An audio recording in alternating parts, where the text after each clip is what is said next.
Fala, gente! Estamos aí agora na quarta aula, finalmente, e vamos falar sobre pecado. Vamos orar. Pai querido, Pai amado, nos rendemos a Ti e pedimos para que o Senhor nos abençoe e nos dê um tempo precioso de entendimento na Tua Palavra. No nome precioso de Jesus nós oramos. Amém. Queridos, vamos falar sobre pecado. Nós escolhemos uma frase para definir pecado, sendo: o pecado é a corrupção da natureza de todo descendente de Adão. O pecado é a corrupção da natureza de todo descendente de Adão. E o texto-chave está lá em Romanos 3, 23, que vai dizer: pois todos pecaram e carecem da glória de Deus. Meus irmãos, chegamos oficialmente no buraco. Que buraco é este? É o buraco do pecado. Nós vimos na terceira aula quanto à queda do homem. Entendemos que o homem é o culpado de escolher o caminho de saída do Éden, do plano original, e ele se envereda então para uma vida de distanciamento, distorcida do plano original de Deus. E isso é o pecado, é o buraco em que o homem está.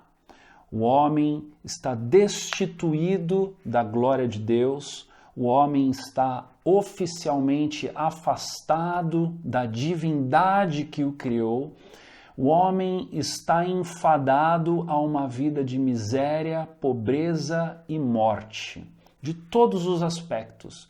No aspecto do conhecimento, no aspecto daquilo que ele é em si mesmo, no aspecto dos seus pensamentos, do seu padrão de vida, da sua moral, da sua ética, tudo está acabado.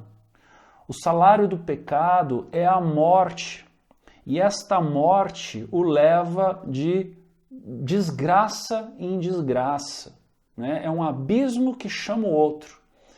Então, ainda que, como nós já falamos, né, nós venhamos a ver uma criança, coisa mais linda, criação de Deus, nós percebemos ali características da semente pecaminosa, características de postura, de forma de lidar, de forma de olhar para as coisas, de reagir nas coisas que lhes são oferecidas e tudo mais. Então, o homem está nesse buraco e não há o que se faça para salvá-lo dali. Se você começar a ler o Antigo Testamento uma vez após a outra e começar a perceber as alianças, começar de Deus com o homem, começar a perceber as tentativas de Deus para salvar o homem, né? Porque eu fiz entre aspas, porque não é que Deus está tentando e não está conseguindo, mas é que Deus está provando por inúmeras maneiras de que o homem por si só não consegue, é incapaz de se salvar, né? A gente vê já com Caim e Abel, né, um irmão tendo inveja do outro, mesmo sabendo que o que tinha feito estava errado. A gente vê com a própria arca de Noé, não é? Deus escolhe ali uma família, coloca-os numa barca, salva animais ali para aquele lugar, para começar tudo de novo e nada muda. Por que nada muda? Porque era Noé, não era Jesus, não é? Então, nasce um tempo de profetas, nasce um tempo de libertadores, profetas, depois juízes, depois reis, e tudo para que o próprio Deus mostre para a própria humanidade que a humanidade em si mesma é incapaz de se salvar. E aí, aqui é o buraco em que nós estamos e que precisamos ponderar, né? Ponderar. Agora, que o pecado está no meio de nós e Deus, ele ordena que o pecado entre no mundo, nós não podemos nos esquivar disso, tá? Por quê? Porque ele é soberano. Ele não é um Deus que, escapou alguma coisa dos planos dele, né? De repente ele estava atento com alguma coisa e sem que ele percebesse o pecado entrou no mundo. Não. Nós sabemos que há uma história de redenção, há uma história de resgate, e nessa história Deus decide se revelar e ele usa de elementos dos quais ele é soberano e tem um controle do começo ao fim de cada um deles para se mostrar e se revelar e narrar essa história de amor e de compaixão para com aqueles que são os seus. Então, veja, Efésios capítulo 1, versículo 11 vai dizer: Deus que faz todas as coisas conforme o conselho da sua vontade. O que isso quer dizer para nós? Que ele faz aquilo que ele quer, né? Outro texto, Daniel, capítulo 4, versículo 35, se não me falha a memória, esse texto é do próprio Nabucodonosor dizendo: segundo a sua vontade, opera com o exército do céu e os moradores da terra. Não há quem lhe possa deter a mão, nem lhe dizer: o que fazes? Né? Quem que pode dizer para Deus o que o Senhor fez? Não é? Nenhum de nós seríamos loucos suficientes para pensarmos desta maneira. Por quê? Porque, irmãos, nós somos criatura. Deus é o Criador, não é? Nós somos feituras dele, imagem e semelhança dele, mas nós estamos debaixo das suas mãos poderosas. E são nas mãos poderosas de Deus que nós queremos ficar. É na soberania de Deus que nós queremos descansar. Ainda que nós não venhamos a entender todas as coisas com plenitude, nós temos o suficiente que Ele quisesse que nós entendêssemos para que a nossa fé seja formada de tal maneira que nós possamos nos relacionar com Ele. Você quer pensar numa coisa louca? É pensar que nós podemos hoje nos relacionar com Deus. Então, vamos por partes, não é? Antes que melhore, precisa piorar um pouco. O que isso quer dizer? Isso quer dizer que antes que nós cheguemos nos fundamentos de salvação, a gente precisa entender com profundidade o buraco que a humanidade se colocou quando se separou de Deus, ok? Agora, precisamos também definir aqui o pecado. O que é o pecado? O pecado, ele não é aquilo que eu acho errado, do meu ponto de vista. Isso é importante. Para pensar nisso. Será que a gente já se acostumou com uma ideia de que pecado é aquilo que no meu conceito é errado? Se você pensa assim, vamos pensar um pouco mais então. Vamos pensar em uma tribo indígena onde há uma cultura de poligamia, onde um homem casa com 5, 6, 8 mulheres, tá? A gente sabe que na palavra de Deus, veja só, Deus cria o homem, a sua imagem e semelhança, depois cria a mulher, a sua imagem e semelhança, e diz: deixará o homem seu pai, sua mãe, unir-se-á a sua mulher, tornar-se-ão uma só carne. Nós entendemos ali que há um propósito monogâmico. Nós entendemos que por conta do pecado, no Antigo Testamento principalmente, nós vamos ver uma história de poligamia sendo instaurada, estabelecida e muito bem definida, né? Onde muitos homens, inclusive os pais da fé, acredite ou não, eram homens que casavam com mais do que uma mulher, né? Aliás, casavam com a mulher, podiam ter relação ainda com as suas empregadas, coisas muito fora do nosso contexto hoje de Ocidente, século XXI. Agora, nós olhamos para o Novo Testamento e encontramos Jesus restaurando a monogamia. Encontramos Jesus dizendo: olha, gente, isso aqui é errado, né? O marido tem que amar a sua esposa como Cristo amou a igreja. A mulher tem que amar o seu marido, tem que honrar o seu marido, né, respeitá-lo. Então, nós vamos encontrando ali, quando Paulo vai dizer a Timóteo, né, quanto aos ministros, sejam maridos de uma só mulher. Então, há um resgate monogâmico, ok? Agora, se você vai numa tribo indígena, voltando para o nosso exemplo, você vai encontrar, de repente, ali uma cultura de poligamia. E se você perguntar para um daqueles indígenas que está ali, vivendo naquele contexto, nasceu ali, cresceu ali, está habituado com aquela cultura, é certo se casar com mais de uma mulher? Assustadoramente, ele vai dizer, todo mundo faz, meu pai fez, meu avô fez, meu tio fez, meu irmão faz, eu também, né? Aí já desconstrói a nossa ideia aqui de que pecado é aquilo que a gente acha errado. Parou para pensar? Ou se você for, por exemplo, ainda mais radical, num grupo de canibais, comer carne humana não é tão errado assim, ou talvez não há nada de errado. Talvez eles até tenham ouvido falar que existem grupos em outros lugares, em outras regiões, que não comem carne humana, mas para eles não tem nada de errado, porque é a cultura. E aqui a gente precisa entender que quando a gente parte do pressuposto de que aquilo que eu acho errado é pecado, eu estou partindo do pressuposto de que o meu contexto cultural, social, é o medidor de definição de pecado ou não. E nós precisamos entender isso de uma maneira um pouco mais profunda. E a definição, meus irmãos, glória a Deus pela palavra de Deus, porque é lá que nós encontramos as nossas definições, inclusive isso aqui que eu estou falando vai se tornar redundante.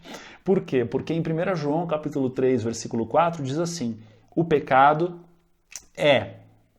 só falta 2 pontos, né?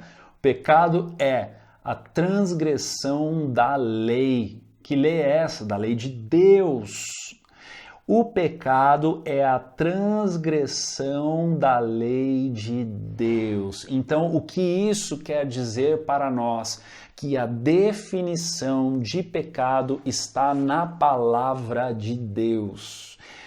Não há ideologia, não há filosofia, não há conceito, não há nada que possa substituir a palavra de Deus para definir o que é pecado para o cristão, ok? Então, ainda que você diga, mas essa ideologia ela é muito cristocêntrica, ela continua sendo sombra daquilo que é a verdade. A palavra de Deus, a lei do Senhor, os preceitos de Deus, a maneira de Deus de se relacionar com a humanidade, a maneira da humanidade de agradar o coração de Deus, está tudo aqui, queridos. Então, quanto mais nós nos empenhamos em conhecer a palavra de Deus, quanto mais nós nos empenhamos em fazê-la conhecida ao nosso coração e ao nosso estilo de vida, mais nós vamos discernindo e podendo compreender dentre todas as vozes, todas as ideologias, todas as filosofias, todas as sociologias, o que é e o que não é pecado. Entende? Isso é valioso demais, por demais. Porque nós estamos aqui numa bolha, né? Ainda que em pleno progressismo, ainda que em plena decomposição, nós estamos numa bolha judaico-cristã. O que isso quer dizer? Isso quer dizer que o pano de fundo que nós temos, ético, principalmente, né, moral, ainda tem muitos atributos bíblicos nele. Mas nós não podemos nos enganar e nem nos deixar levar pensando que aquele conceito majoritário é um conceito de definição de pecado ou não. Nós precisamos sempre voltar para a palavra de Deus e encontrar na palavra de Deus as respostas e o que Deus nos pede para que seja ou para que não seja, né? Outra coisa também dentro dessa ideia de pecado que nós podemos aprender e devemos refletir sobre é o conceito de que as mesmas coisas podem fazer bem para nós ou podem fazer mal para nós. Por exemplo, em 1 João, capítulo 2, versículo 16, diz assim: pois tudo o que há no mundo, vai falar de 3 coisas aqui: a cobiça da carne, a cobiça dos olhos e a ostentação dos bens, não provém do Pai, mas do mundo. Tá? Agora, a cobiça da carne, tá? Então vamos falar aqui um pouquinho dos desejos, né? Dos desejos. Por exemplo, se eu sou um homem casado e eu tenho uma intimidade com a minha esposa e nessa intimidade eu desfruto dela e eu tenho desejo por ela, ela tem desejo por mim, é pecado isso? Não, não é pecado. Agora, se eu vou ferindo esta aliança matrimonial e os meus desejos começam a se tornar desejos por outras mulheres ou em outros contextos, o que é que começa a acontecer então? A minha carne, o meu desejo carnal, a pecaminosidade começa a transpirar pelos meus poros e eu começo a ser tomado por essa cobiça da carne, ou seja, o desejo desenfreado, longe dos preceitos de Deus, começam então a se tornar algo como parte de mim e eu vou perdendo o controle e eu vou entrando para o caminho do pecado, entende? Então uma coisa que não é pecado, no seu exagero, na sua libertinagem, ela pode começar a se tornar pecaminoso. A cobiça dos olhos, né? O desejo por uma coisa melhor, um carro melhor, por exemplo, uma casa melhor, não tem nada demais, né? Uma roupa melhor. Agora, se eu dou espaço para a cobiça dos meus olhos e eu vou de forma desenfreada para estes desejos, aí eu começo a olhar para as coisas dos outros e desejar, e já entra inveja, não é verdade? Eu começo a perder o contentamento, ou seja, estar contente com aquilo que eu tenho agora. Então, aquilo que era ok se torna agora pecaminoso, né? Ou por último, a ostentação dos bens, né? Por exemplo, ter uma casa confortável é pecado? Claro que não. É pecado ter um sofá gostoso para sentar e descansar um domingo depois do culto, né? Depois de barriga cheia, depois do almoço. Ô, coisa boa! Não é bom demais? É bom demais. Agora, segunda-feira de manhã, quando toca o despertador e eu preciso ir trabalhar porque eu preciso trazer sustento para minha casa, eu continuo naquele sofá, eu continuo querendo desfrutar dos meus bens, né? Essa ostentação, essa questão de não só mostrar para os outros, mas desfrutar de forma demasiada, isso se torna um pecado também. Então, estas coisas, quando passam dos limites, elas podem se tornar pecaminosas. E é por isso que, quando nós vamos para a palavra de Deus, olha, eu li um versículo aqui para nós, né, que fala da cobiça da carne, da cobiça dos olhos e da ostentação dos bens. Um versículo que fala conosco com uma profundidade que até aquilo que, por natureza, não faz mal, pode vir a fazer mal se eu uso de libertinagem e vou de forma desenfreada para estes desejos, né? Vou dando margem, vou dando espaço, vou acobertando esses desejos, crescendo no meu coração, daqui a pouco vira uma coisa desenfreada, uma coisa pecaminosa, uma coisa que vai me afastar do Senhor, né? Ainda que agora lavado e remido pelo sangue do Cordeiro, não é verdade? Porque a gente falou aqui no começo dessa questão de que o pecado é o buraco, né? A humanidade estava nesse buraco. Aí nós que somos cristãos, e vamos falar disso adiante, né? Conhecemos ao Senhor. Ele nos livrou desse buraco, amém? Eu creio que Ele nos livrou desse buraco. Só que o pecado continua sendo um inimigo nosso. Continua sendo um inimigo nosso, porque a Bíblia vai dizer que aquele que diz que não peca é mentiroso. O que isso quer dizer? Isso quer dizer que nós largamos a prática do pecado. Né? Vamos falar aí de regeneração, todo o processo de salvação daqui a pouco. Calma, estamos ainda no buraco aqui, no degrau do buraco, calma. Mas ainda assim, nós estamos suscetíveis aos desvios, né? Aos nossos tropeços, aos pecados. Então, precisamos estar atentos a isso e entender que o Senhor nos chama a atenção para olharmos para isso com seriedade.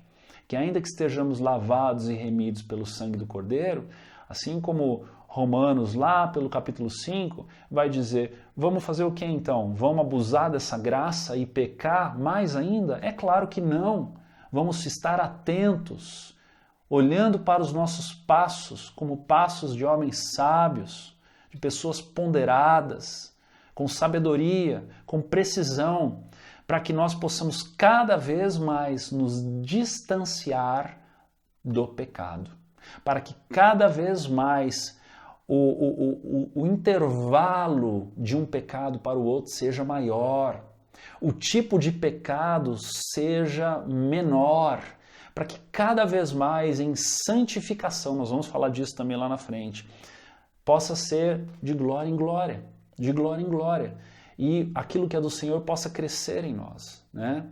Mas esteja atento com isso, esteja atento com essa grande verdade, para que os estímulos externos, para que aquilo que pode ser uma arapuca para você, para mim, nós possamos nos livrar disso, né? A Bíblia fala de 3 coisas. A Bíblia fala para a gente resistir ao diabo, a Bíblia fala para a gente fugir das tentações e a Bíblia fala para a gente orar no Pai Nosso para que Deus nos livre do mal, né?